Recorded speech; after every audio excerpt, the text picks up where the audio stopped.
Pagdating namin ng Masbate kinabukasan, nagbalak talaga kami na uuwi kami dun sa lugar ng asawa ko. May motor naman yung dalawang tito ko at isang pinsan ko, sumama na rin sila. Wala kaming dalang motor noon, bali nang hiram na lang kami dun sa kakilala namin. Tama din namin yung dalawa kong tita sa kanani ko, silang umangkas dun sa dalawang tito ko at pinsan. Magiging bakasyon namin 7 araw lang, kaya dapat kada araw sulitin ang pag-stay namin sa Masbate. Alam ng lugar ng mga baryo-baryo mula po Nabungsuran hanggang Kabasaan, nagmotor lang kami, medyo malayo-layo din. Sabi nga sa amin, napakaganda raw ng mga kalsada, pero makikita mo napakaganda naman.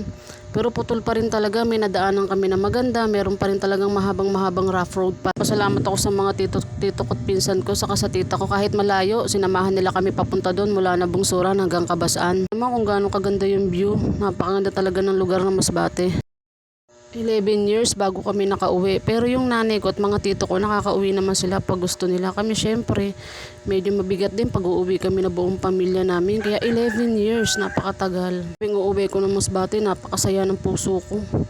Naman ako sa Masbate lumaki pero parang kalahati ng puso ko ay nasa Masbate.